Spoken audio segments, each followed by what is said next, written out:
Bienvenue à toutes et à tous sur Scope. On va faire aujourd'hui un petit voyage dans le temps. Nous sommes le 24 août 79.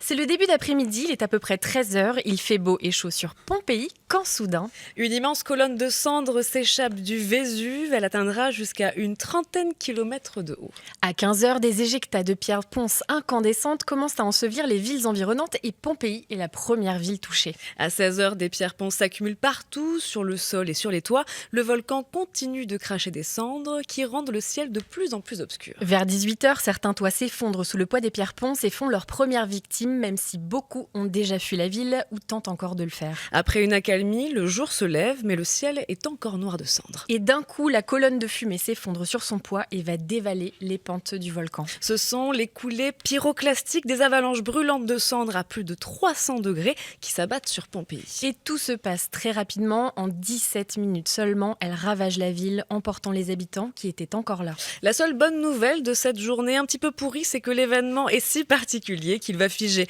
sur place la ville pendant près de 2 millénaires et nous permettre de la découvrir. Et nous voici 2000 ans plus tard...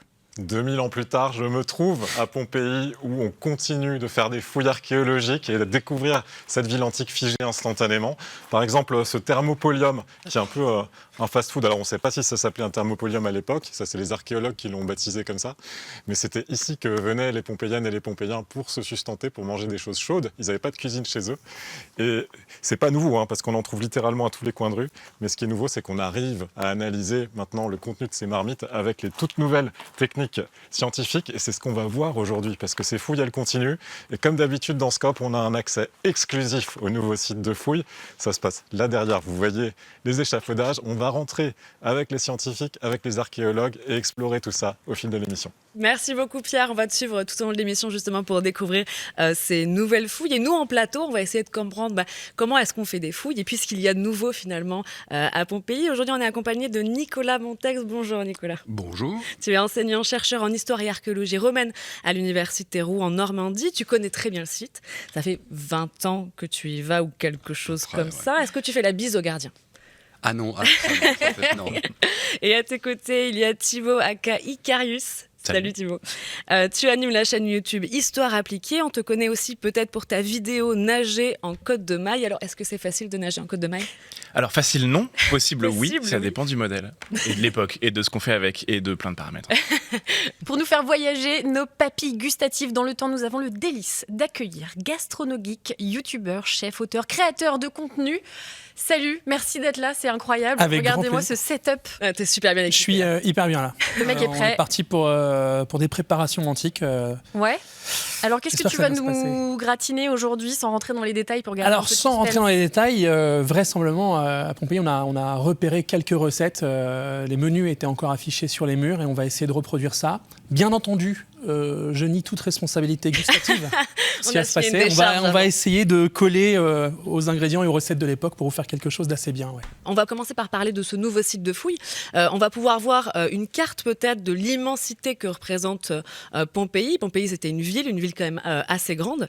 Et on va pouvoir voir la carte justement où on voit les différentes parties en fait de fouilles. Nicolas, peut-être tu peux les décrire. On voit au centre la région 9, donc c'est la nouvelle. Oui, alors en fait, ce sont des divisions modernes de la ville qui permettent de se repérer plus facilement. C'est-à-dire que la ville, elle est coupée en 9 régions qui sont elles-mêmes découpées en pâtés de maison.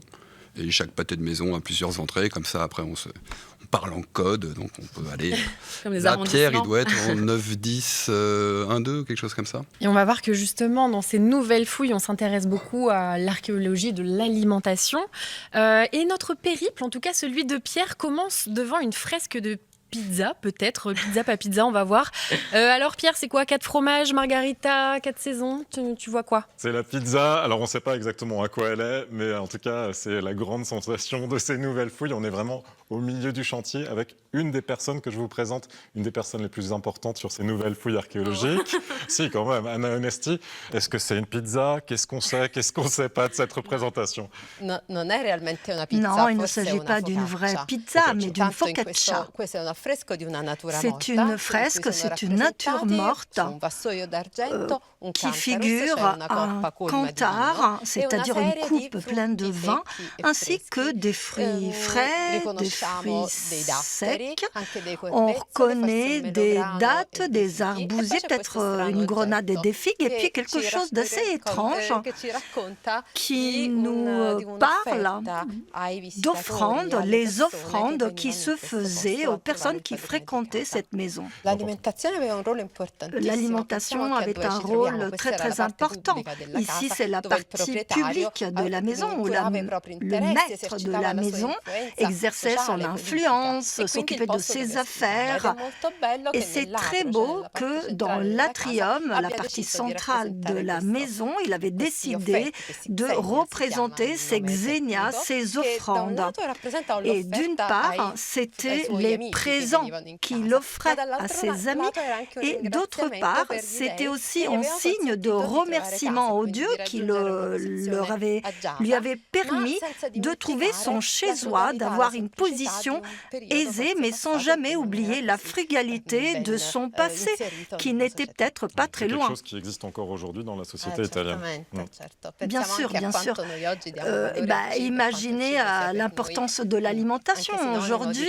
Et l'alimentation, la nourriture est synonyme de convivialité. On est ensemble, mais en même temps, on fait des affaires, on discute. Moi, je trouve que cette fresque, elle représente la première pizza ou la première focaccia. Je trouve que c'est hyper émouvant. Et vous allez voir, après, on va continuer l'exploration parce que juste derrière la focaccia ou la pizza, on ne sait pas, il y a une boulangerie qui va intéresser beaucoup Nicolas, Merci beaucoup, Anna. Merci. On va retrouver Gastronogie qui est justement en train de préparer. Par là-bas. J'entends les bouteilles. Oui, on va essayer de reproduire cette focaccia. Voilà, je ne choisis pas, je mets le tout. Une fois qu'on aura cuit la pâte, on va mettre un moretum, qui est donc en fait un mélange de fromage frais qu'on va mélanger avec de la coriandre, du romarin. On va ajouter du sésame également. On pourrait ajouter du vinaigre, du garum, qui est donc un produit de la fermentation des viscères de poisson qui est typique de la gastronomie antique romaine, italienne.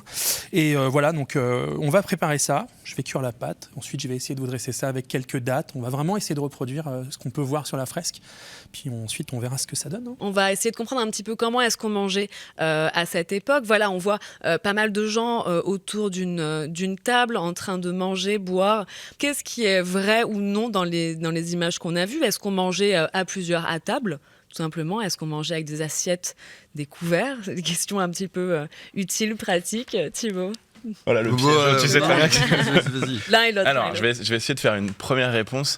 En fait, c'est un peu comme aujourd'hui. C'est-à-dire que si on doit faire un parallèle, si toi, tu devais répondre à cette question, tu commencerais par dire « Ok, mais c'est quoi le contexte du repas ? Est-ce que je suis dans la rue avec un burger à la main ? Est-ce que je suis chez moi en train d'inviter des amis ?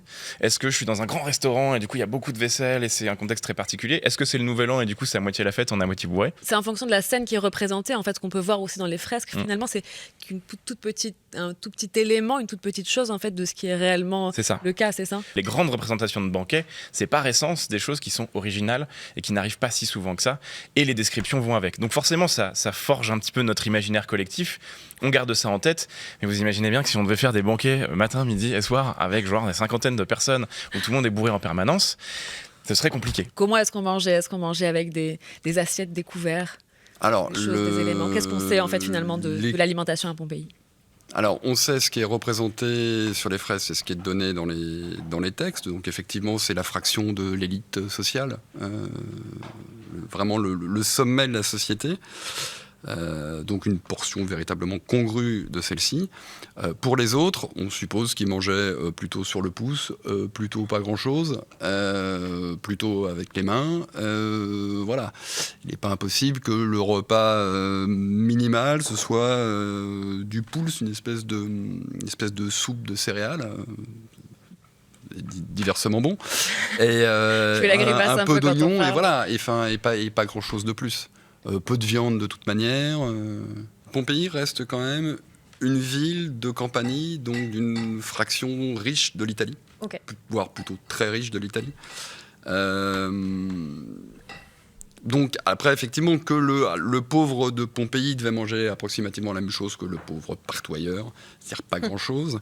Mais disons qu'on a très certainement un spectre plus large, avec aussi quand même les fondamentaux du régime méditerranéen, céréales, huile d'olive, du vin.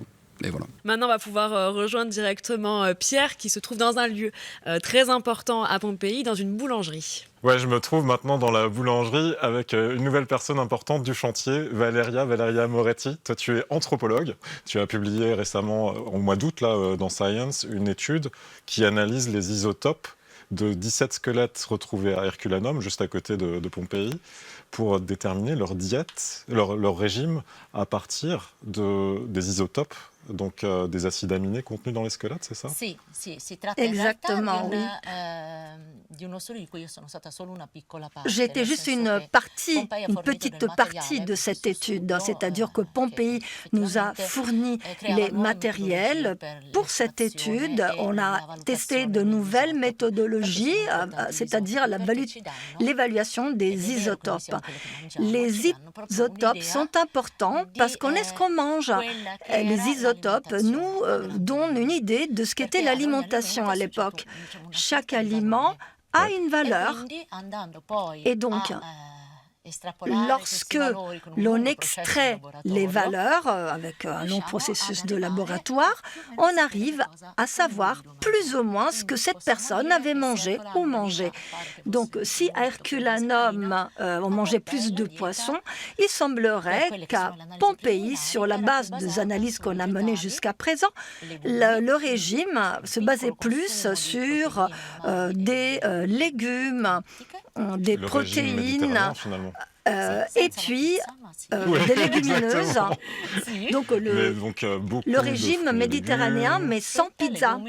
Des fruits, des légumes, des protéines. Les protéines venaient plutôt des légumineuses plutôt que de la viande, du poisson et puis du pain. Et c'est pour ça qu'on est dans une boulangerie. Et du coup, tu as retrouvé aussi des traces de la place du pain dans le régime des Pompéiens. C'était important. Le pain est important, oui, mais ça faisait partie d'un régime plus complexe. C'est un des piliers de l'alimentation, mais c'est juste un des piliers. En tout cas, ce que je peux vous dire, c'est que les Pompéiens, merci Valeria, les Pompéiens, ils ne manquaient pas de boulangerie parce que c'est la 41e qui a été découverte à Pompéi. Grazie Valeria, grazie.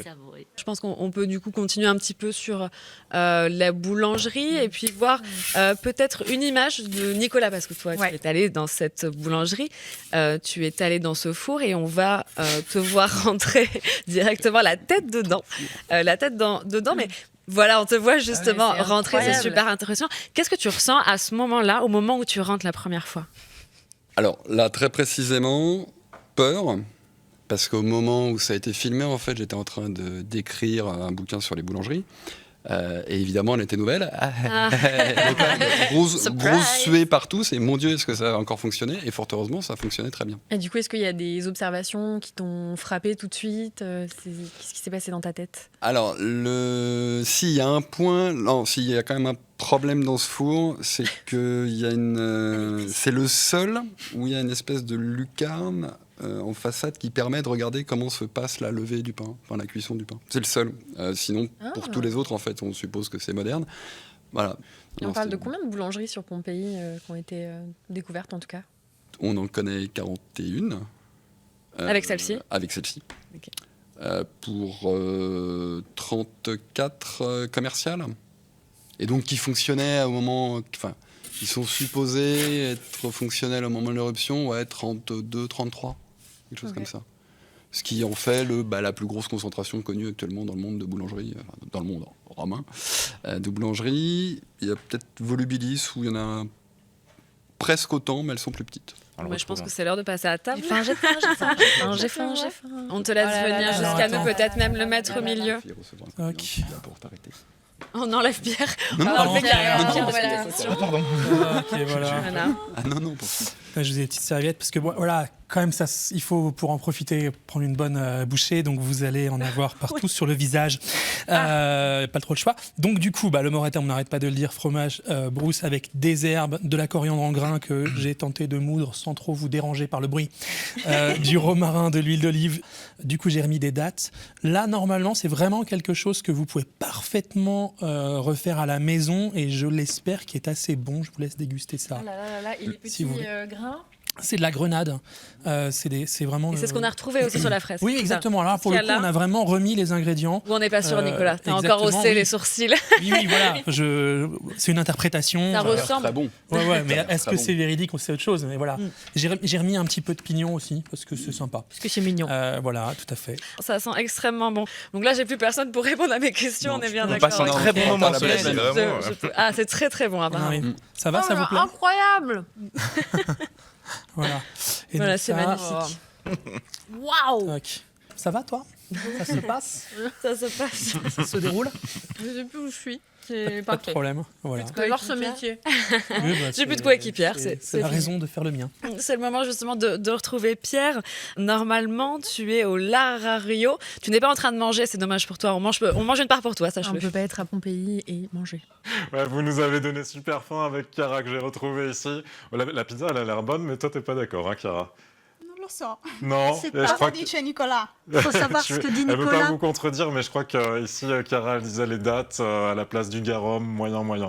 En tout cas, effectivement, Alex, on est devant le Larère avec toi, Chiara, parce que figurez-vous que c'est Chiara qui a découvert ce Larère. C'était comment le moment de la découverte de ce Larère? Cercherò di fartelo rivivere con Je me. vais essayer Prova a de te faire immaginare revivre che ce moment. l'ambiente era Imagine colmo di pomici. que c'était recouvert de Jusqu'ici. ponce jusqu'ici. Tutto l'ambiente. Per Toute cui la noi pièce. lavoravamo accovacciati. Nous travaillons à genoux Questa superficie era et coperta da cette una superficie était tegola. Una couverte tegola che era par però une rotta, tuile probabilmente a causa cassée, dell'eruzione, peut-être quindi cassée à era cause crollato de qualcosa sopra. l'éruption. E quando ho tolto la Et tegola, lorsque j'ai abbiamo enlevé trovato la quella che era tuile, l'ultima j'ai offerta, quindi vu la l'ultima dernière azione che offrande, qualcuno aveva c'est-à-dire la fatto dernière prima action, dell'eruzione. la dernière Non action sappiamo que cette quanto tempo personne prima, avait ma accomplie. sicuramente On ne l'ultima sait pas offerta. combien de temps Et la avant, cosa mais c'était la dernière offrande avant l'éruption. Et ça a été une grande émotion. Recuperare L'émotion questi- de al contrario, voir, poi, de remonter à rebours dans le quest'ultima temps en azione. quelque Quindi sorte. immagina qualcuno che Et ha on a imaginé depositato le que offerte quelqu'un e a noi déposé invece une le offrande abbiamo et nous, tolte per à poi l'inverse, studiarle, on les analizzarle, a però sempre prélevés con pour tanto les étudier, rispetto les per analyser, questi mais reperti. toujours de façon Perché, très respectueuse. sono reperti vegetali o Et reperti puis, il faut être animali, très ma attentif. Il s'agit de noi restes lavoriamo con tanto d'origine rispetto animale ou nei végétale, mais il faut confronti di les questi reperti. respecter. Et moi, j'avais une question de Nicolas. Du coup, là, on parle de découverte de restes alimentaires. De quoi on parle et est-ce qu'on peut expliquer un petit peu à quoi ressemblent ces restes organiques et comment ils ont été préservés? Est-ce qu'ils sont dans quel état, etc. Alors, ça dépend. En fait, il y en a une grande partie, c'est les mêmes, mais ils sont carbonisés. Ok. C'est-à-dire que voilà, les morceaux de pain, c'est du pain qui a carbonisé, donc il a probablement un tout petit peu réduit au moment de la carbonisation, mais c'est tout. Pareil, les gousses d'ail, les figues, etc. Et puis, il y a les préparations alimentaires probablement liquides au moment de l'éruption, où là... alors d'abord, il y en a très peu qui ont été vraiment regardés. Et puis en fait, maintenant, ça se présente sous la forme d'une espèce de grosse bulle. Ça carbonise pareil. Et après, en revanche, il faudra aller voir d'un petit peu plus près ce qui reste pour comprendre ce que c'était. Et on va retrouver Pierre qui se trouve Au forum. au forum. Ouais, on est en train de traverser le forum avec Chiara. Et d'ailleurs, on voit pour la première fois depuis qu'on a commencé l'émission le Vésuve qui commence à se dégager derrière le nuage. Je trouve assez joli. C'est même assez inquiétant d'ailleurs comme image. Et on est au milieu du forum. Je voulais juste vous montrer parce que c'était un lieu du commerce forcément. C'était ici que se passait le marché tous les samedis pour vendre les produits dont on parle depuis le début de l'émission. Et non seulement on connaît ce forum depuis pas mal d'années, mais maintenant, avec les isotopes et tout ça, avec les nouvelles analyses scientifiques dont on parlait tout à l'heure avec Valéria, on arrive à analyser les restes alimentaires qu'on est en train d'aller voir avec Chiara au laboratoire pour voir la provenance. C'est-à-dire que par exemple sur le blé, sur les céréales, ils sont en train d'analyser les isotopes et ils se sont déjà rendus compte qu'il y avait plusieurs provenances pour les céréales. Ça veut dire qu'il y en avait certaines qui venaient de Pompéi, mais il n'y avait pas assez de place, il n'y avait pas assez de parcelles agricoles à Pompéi pour alimenter cette ville qui est gigantesque. Donc il y avait un commerce avec l'extérieur et il y avait certaines céréales qui étaient importées pour faire du pain, sans doute d'Afrique du Nord, sans doute plus au sud de l'Italie. C'est tout ce qu'ils sont en train d'essayer de déterminer en faisant des analyses isotopiques de ces céréales. Merci beaucoup Pierre. On voit que 2000 ans après, il y a encore toute la vie qui grouille. Donc là, on va pouvoir parler un petit peu de commerce. On va pouvoir voir des reconstitutions aussi d'images de rues commerçantes. Qu'est-ce que tu peux nous décrire, Nicolas, comme commerce? Tu as travaillé aussi sur ces questions-là. On a 800 et quelques boutiques. Quelques, c'est plus ou moins 50, dont une grande partie, en fait, on ne sait pas ce qui se passait dedans. Mais malgré tout, un peu moins d'un quart, parce qu'on en a 160, était ce que Pierre a tout à l'heure appelé, de manière tout à fait impropre, thermopolium. C'est-à-dire, en fait, s'il faut vraiment utiliser un terme latin, kaupona. Au choix, soit tu peux y manger, soit tu peux y boire, soit tu peux y manger juste sur le pouce, soit allongé, enfin assis. Et puis sinon, c'est juste des commerces alimentaires, c'est l'épicerie du coin, quoi. On se rend compte que l'essentiel de ces fast-foods sont concentrés là où il y avait le plus d'appartements. Donc l'idée, c'est que justement, en fait, ils venaient manger plutôt au kebab du coin que chez eux. On parlait tout à l'heure, tu disais une quarantaine de boulangeries, mais en fait Pompéi c'est toute une profusion de commerces divers et variés, donc il y avait des forges, etc.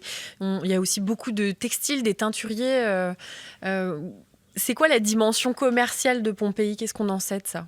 La grande difficulté en fait c'est qu'on n'a pas d'éléments de comparaison. Ok. C'est-à-dire que si tu essayes de comparer avec ce qu'on trouve dans d'autres villes, par exemple, je sais pas, Avenches, une ville en Suisse qui a été très bien fouillée, très bien documentée, on ne connaît aucun commerce alimentaire, on connaît beaucoup de forges et on connaît probablement pas ou très peu de commerce, d'espaces d'ateliers liés au textile. D'accord. À Pompéi, c'est l'inverse, c'est-à-dire que la forge n'a jamais intéressé qui que ce soit. Donc, il y en avait, mais on ne sait pas où elles sont. Les commerces alimentaires avaient des aménagements maçonnés, donc on les a retrouvés, ils sont là, c'est les thermopoliens, voilà. Il faut qu'il y ait des éléments qui perdurent dans le temps aussi, c'est ça l'enjeu. Oui, et puis il faut qu'il y ait eu l'intérêt de les chercher. Et donc en fait, il faut qu'on ait pu les reconnaître quelque part pour qu'ensuite, dans le fond, comme à chaque fois, on ne trouve que ce qu'on cherche.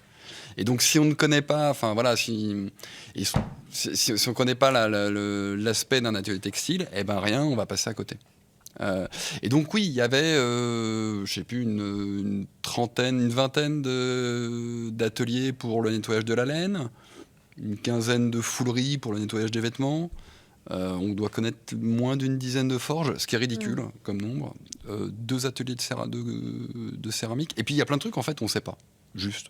On ne sait pas ce qu'ils vendaient, on ne sait pas ce qu'ils produisaient, parce que c'est Pompéi, mais tout n'a pas été conservé. Nicolas, je voudrais qu'on revienne un petit peu sur cette étude des tissus organiques. On dispose de quels moyens technologiques, quels outils aujourd'hui pour étudier tout ça? Quelque chose qui s'est développé depuis moins d'une dizaine d'années, c'est la tomographie X. Donc, alors, en fait, c'est juste des rayons X, sauf que... c'est comme une radio? Alors voilà, c'est comme une radio, mais en fait, plutôt que de faire un seul cliché sur toute l'épaisseur de l'objet, ça te fait des clichés extrêmement fins. En fait, ça te le découpe en tranches. Et on peut voir des images normalement. Un CT scan, c'est ça ce dont tu parles? Un scanner? Des images du CT scan. Est-ce que tu peux les décrire? Alors voilà, ça c'est très vraisemblablement un pain qui a été en train de lever, donc qui était un pâton qui était enfermé dans 2 tissus, très probablement en lin, on doit finir les analyses bientôt, et qui, lui, a surcuit pendant l'éruption. C'est-à-dire qu'en fait, il était en train de lever, et donc c'est pour ça qu'il est très aéré. Il est très aéré parce qu'en fait, il s'est pris un gros coup de chaleur. En fait, il a même, au-delà de carboniser, il a vitrifié. Et c'est parce qu'il a vitrifié qu'on ne peut pas savoir ce que c'est. Après, ça a été trouvé dans une boulangerie, très vraisemblablement, Oui. enfin, dans la pièce où on faisait lever le pain. Bon, je veux bien être prudent, mais je suis prêt à dire que ce qu'on a vu passer, c'était du pain qui était en cours de levée pendant. Mais ce qui est un peu fou, l'éruption. c'est de se dire que ces éléments qu'on a retrouvés organiques qui sont carbonisés, il y a peut-être des dizaines d'années, c'était peut-être pas exploitable à l'époque. On s'est dit, bon, bah, c'est carbonisé. Les pains, ils ont été sortis en 1862, on les avait vaguement regardés de l'extérieur, voilà, et c'est tout. Enfin, on savait pas comment ils étaient faits. Là, bon, on a encore tout un tas de choses à faire dessus avant qu'on puisse vraiment en discuter dans le détail. Mais a priori, ouais, il va y avoir des nouveautés assez intéressantes là-dessus. Et même effectivement, mais c'est ce que disait Pierre, je crois, tout à l'heure, quand il passait dans un des commerces alimentaires. En fait, et ça, moi, je trouve ça hallucinant. Et effectivement, il y a 20 ans, ça commençait à peine à se faire. C'est qu'en récupérant un peu de céramique dans laquelle il y aurait eu des produits alimentaires, il y a moyen maintenant, avec de la spectrométrie en phase gazeuse, de déterminer ce qui a été stocké dedans. C'est-à-dire que tu peux retrouver le les gras, molécules, en voilà, fait, c'est ça, on pour la peut retrouver les spectro de grosses masse. familles de molécules de façon à déterminer ce qui était conservé dans ces céramiques. Et ça, c'est hallucinant, effectivement. Nicolas, qu'est-ce qui nous reste un petit peu à fouiller à Pompéi finalement? Là, on est sur une nouvelle zone de fouille. Quelles sont les prochaines découvertes à attendre? C'est quoi l'avenir de Pompéi en termes de fouilles? Le sous-sol. Le sous-sol. Donc creuser. Bah, les vraies fouilles. Je vais pas dire que tout. Il y a des choses très belles qui sortent. On n'a rien fait jusqu'à présent, en fait. effectivement, Mais quelque part, maintenant, il faudrait plus étudier tout ce qui a été sorti depuis 250 ans. Et là, il y a encore du boulot, quand même, d'une part. Et d'autre part, il faut fouiller les niveaux antérieurs au niveau de 79, ce qu'on fait la plupart du temps. Hein. Enfin, moi, depuis que je fouille à Pompéi, je fais presque que ça, en fait. Mais on ne le fait pas encore assez, voilà, pour comprendre l'histoire de Pompéi depuis, en gros, le 6e avant jusqu'à 79. Oui, parce que c'est vrai, quand on parle de Pompéi, en fait, on a cette Pompéi, temporalité, voilà. c'est Il y a eu 79 des choses et avant. c'est Pompéi. Alors qu'en fait, voilà, ils ne sont pas arrivés comme ça, pas juste pour mourir. Voilà. Ils disaient, ah, tiens, une éruption, bah, écoutez, on va rester là, bougez pas. Au Est-ce que revoir. ça implique de casser, du coup, des choses qu'on avait déjà? Ah ben la fouille et destruction. Voilà. La fouille et destruction, donc forcément, si tu fouilles, en fait, bah, tu enregistres, tu documentes, tu dessines, Photographies, tu tout. Mais sauf que, bon, voilà, non, c'est complexe. C'est très marrant à fouiller Pompéi, mais c'est très complexe. Le soleil se couche lentement sur Pompéi et notre cher Pierre est face à ce coucher de soleil. Pierre, où es-tu? Oh, regardez Oh, la cette belle lumière. lumière. Oh là là. Regardez ça, c'est quand même magique. C'est canon. Le Vésuve derrière nous et Valéria qui est nouveau là. Je voulais te demander juste pour terminer l'émission, Valéria, c'est quoi? On a compris qu'il allait y avoir encore un champ incroyable sur ce chantier de Pompéi. Ça va être un énorme projet. Pour toi, personnellement, c'est quoi l'importance de ce chantier archéologique? Alors pour moi, personnellement, en tant que chercheuse, ce chantier est une chance unique, formidable, pour découvrir la vie d'une cité antique. Globalement, les sites archéologiques qu'on fouille sont diachroniques, c'est-à-dire qu'on les abandonne, après on les occupe à nouveau. C'est-à-dire qu'ils ont une vie très longue, mais ici, non, ce n'est pas le cas. Et donc, c'est unique, parce que la ville a été figée dans le temps. Donc, on peut voir exactement comment fonctionnait un chantier, comment on faisait une offrande sur un autel, comment les personnes travaillaient, comment elles réfléchissaient, et même comment elles pensaient. Voilà, donc c'est une immense chance pour comprendre la ville, le monde romain. Et en tant que chercheuse, nous, on peut aussi créer de nouvelles méthodes, justement sur la base des découvertes qu'on fera ici. On sera une sorte de laboratoire qui donnera vie à autre chose qui sera utile à l'avenir. Et pour moi, c'est formidable. C'est un magnifique mot de la fin, je trouve, personnellement. Merci beaucoup, grazie mille, Valéria. Et merci à toute l'équipe du parc archéologique de Pompéi. C'était vraiment magique aujourd'hui d'être là avec vous, à vos côtés, pour explorer. On va continuer d'ailleurs à explorer jusqu'à ce que le soleil se couche, parce que c'est tellement beau. On va se promener ensemble. Allez, c'est parti. Un petit mot pour la fin? faim. Un petit mot pour la fin, on a faim. Et puis j'ai envie de vous dire à très bientôt pour de nouvelles aventures scopesques. Salut. Au revoir. Ciao, ciao, ciao.